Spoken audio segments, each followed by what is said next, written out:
G'day, welcome to another episode of the Pier Review, and this is a fairly ritzy pier compared to some of the ramshackle old piers we've been on recently. This is another episode in the series of Dumb Letters, and who else could we start with but our old friend Wayne McDonald.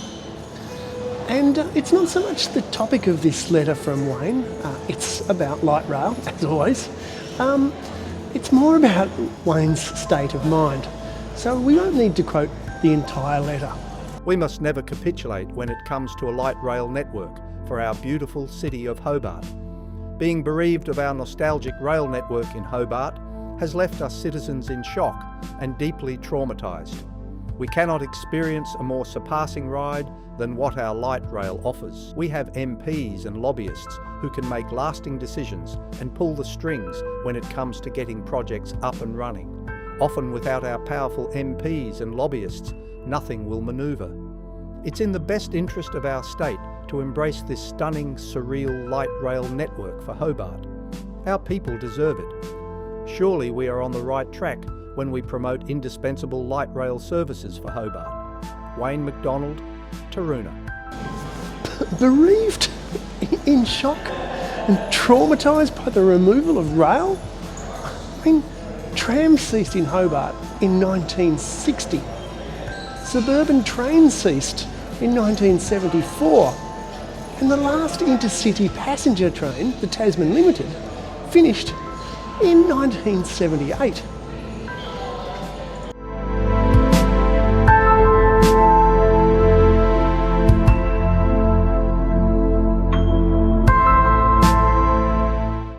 Wayne McDonald said in a previous letter he's been driving for 60 years. Assuming he got his licence when he was 18, that means he was 12 when trams stopped.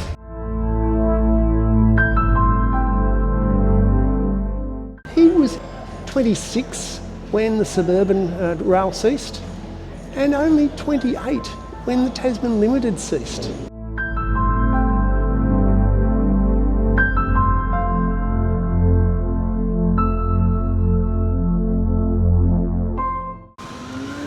I reckon I'm about 15 years younger than Wayne McDonald, and I remember riding on suburban trains and the Tasman Limited from here, which was once the Hobart railway station.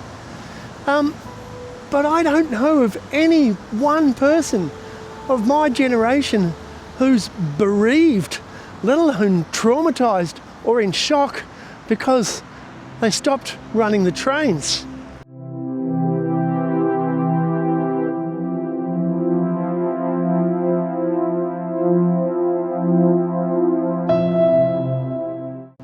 And then Wayne makes that bizarre comment about without MPs and lobbyists pulling strings, nothing will get done.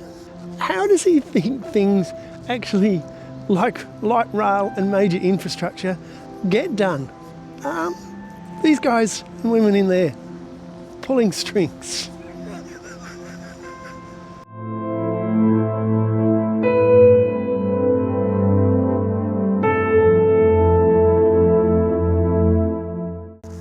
And he wants us to embrace his stunning, surreal light rail network. Does he even know what surreal means? Sort of suggests that Wayne himself is living in another world, at least in his head. If Wayne McDonald is really traumatised because of the removal of rail almost 60 years ago, then I really worry for him, and I probably should stop taking the piss out of his letters to the paper.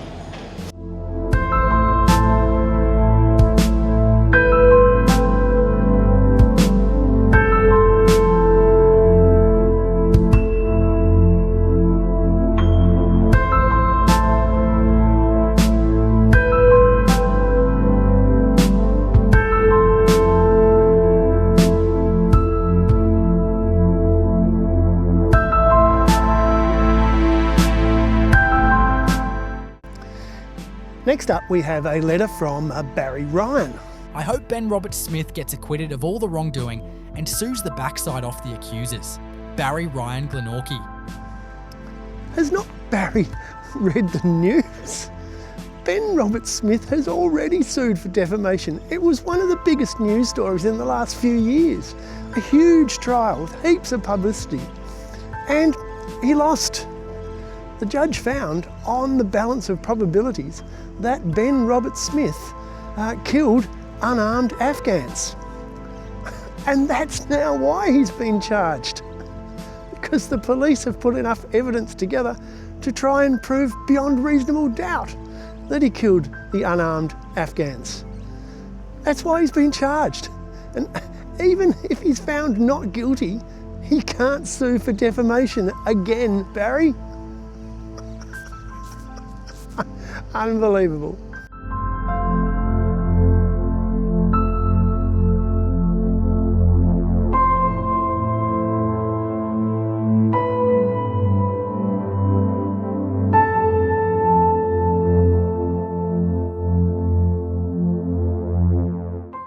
Our next letter is from another Barry, Barry Campbell, about a recent election. The preliminary results of the Electoral Commission indicate Claire Glade Wright once again needed votes transferred from other candidates to gain a seat, scoring a mere 6,319 first preference votes. Desperately needing Hare Clark's help, she was allocated 5,640 votes won by others to achieve a win. Barry Campbell, Blackman's Bay. So what is Hare Clark?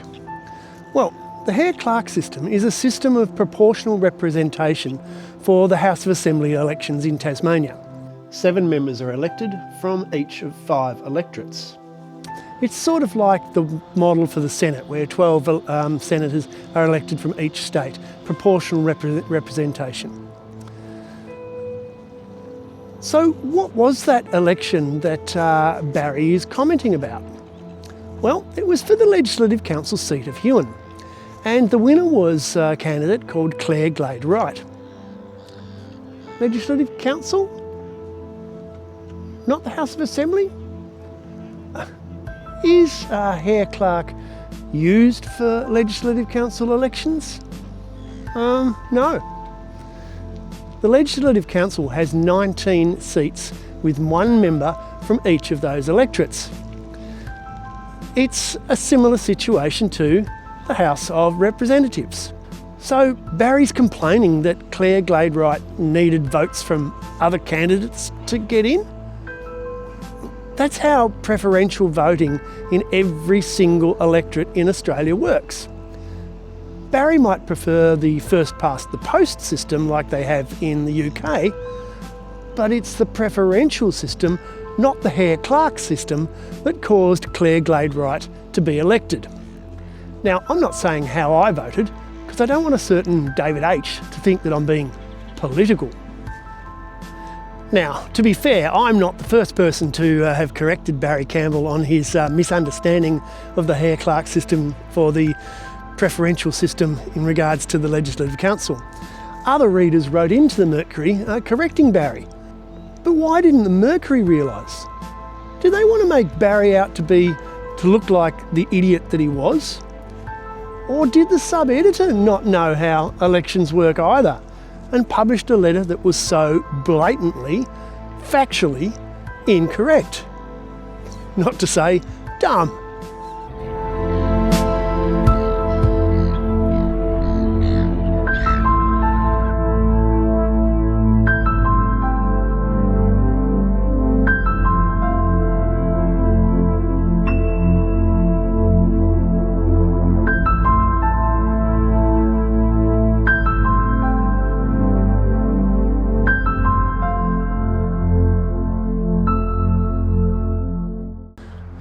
Now, our next letter is from Noel Christensen.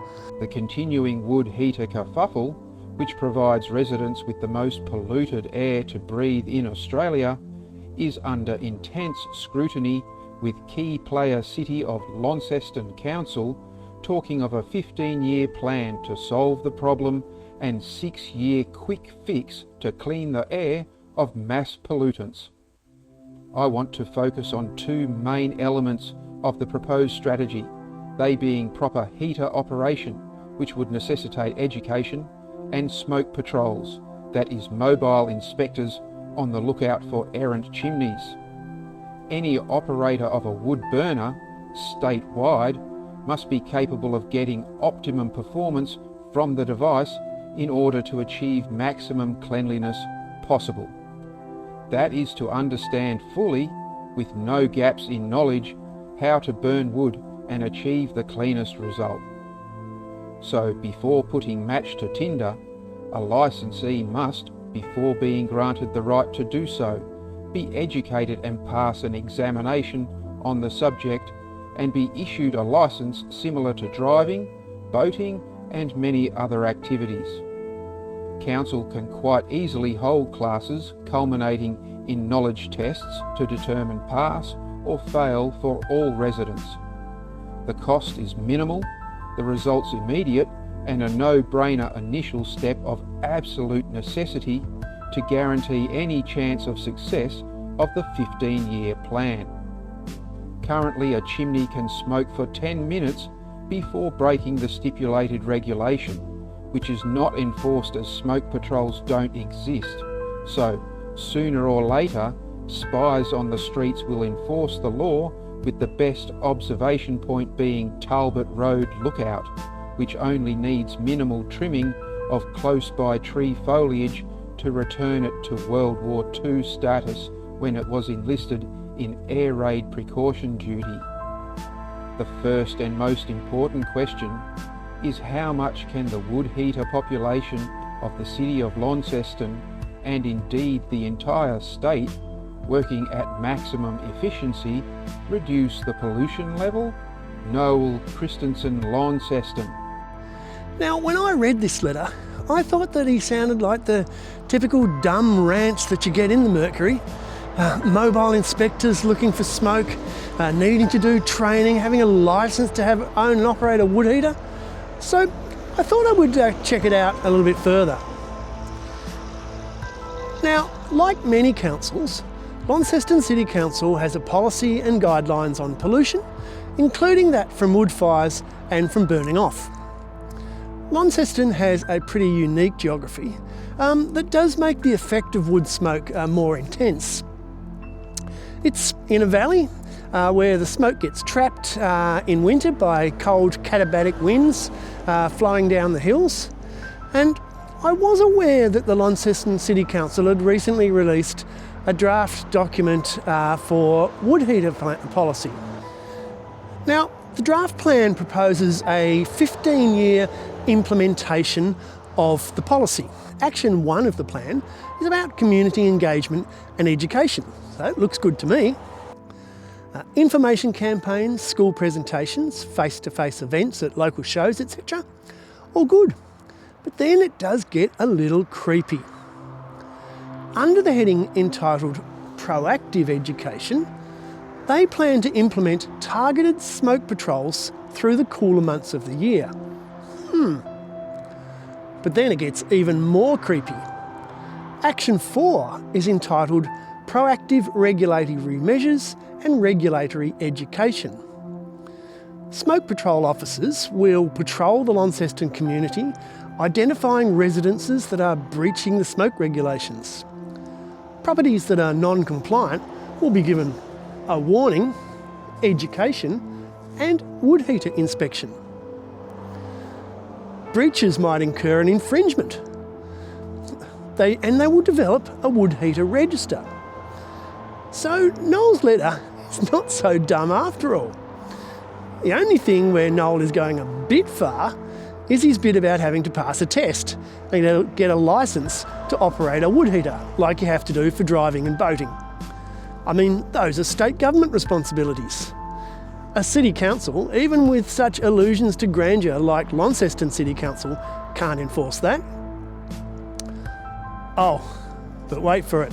4.4, advocate for changes to state legislation to enable improved heater regulation. Big brother.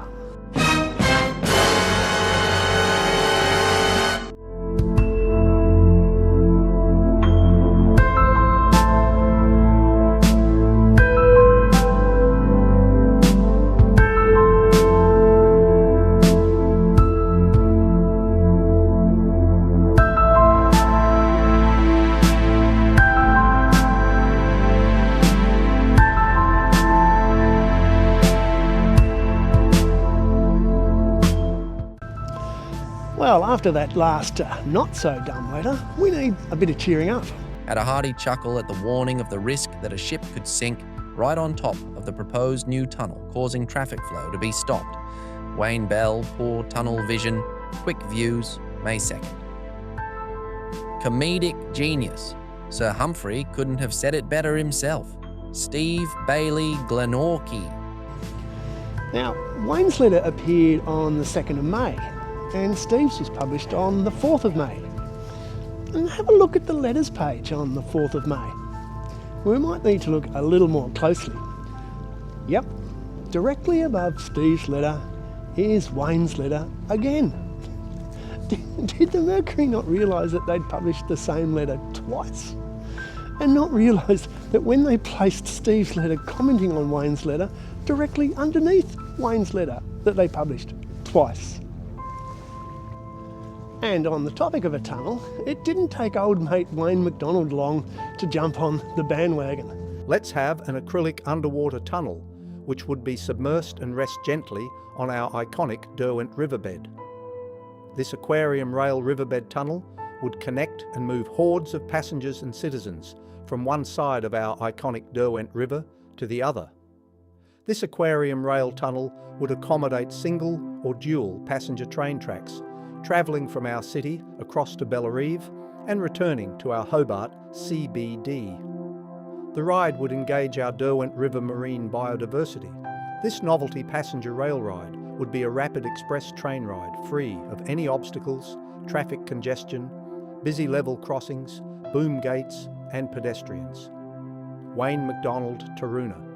But while both Wayne number 1 and Steve were taking the piss out of the concept of a tunnel under the Derwent, poor old Wayne McDonald didn't get the joke, and further proving he's living in La La Land. And this letter from Wayne drew some of our other dumb letters contributors out of the woodwork, with Paul Mahulik of Blackman's Bay saying that he hoped Wayne's letter was just a tongue-in-cheek suggestion rather than an ill-conceived thought bubble, saying the acrylic would probably need to be a thickness of at least 0.5 metre given the water pressure. And Randall Corney from Acton Park said he was starting to appreciate Wayne McDonald's unique sense of humour. This would have been a great letter for April 1st, but he did have his attention for a couple of seconds. Randall, I don't think Wayne was actually being ironically humorous.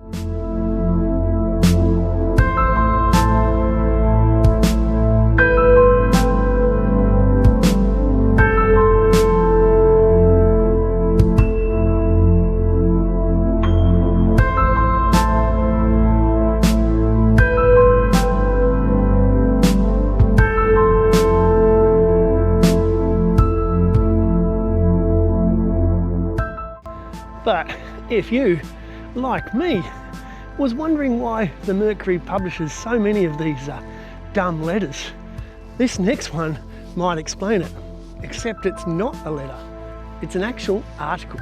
Federal Agriculture Minister Julie Collins is being urged to allocate $1 million to continue a nationally coordinated plan to tackle wild dogs as attacks continue to surge.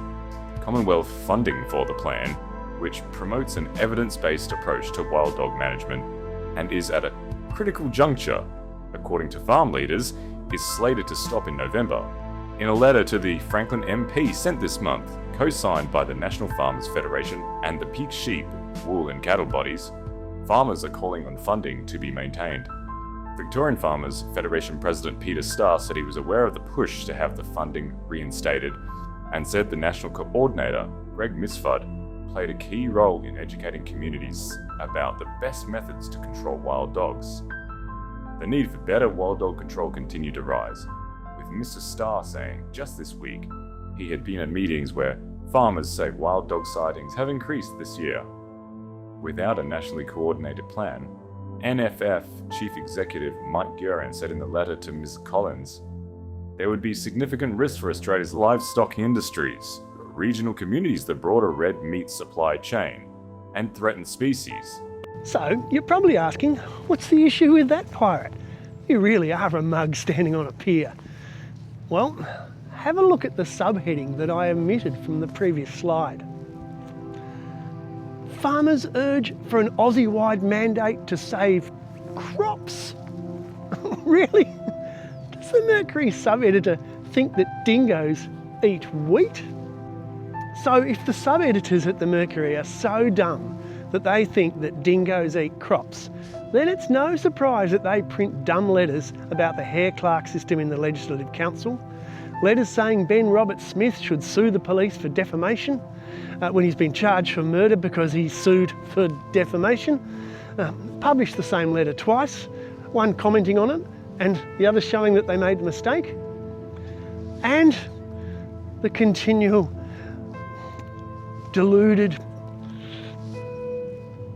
trauma-influenced rants from Wayne McDonald. I said I was not going to make fun of him anymore. I really shouldn't.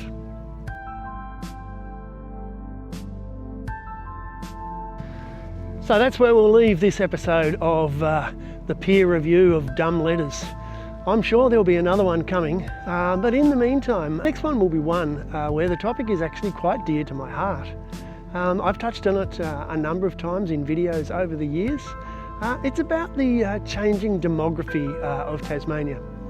And I hesitate to use the word neo-colonialism, but you'll have to wait and see for that one. So if you've liked this Pier review, please click like, please subscribe, hit me up in the comments below, and we'll see you again somewhere on a pier. Thanks for watching.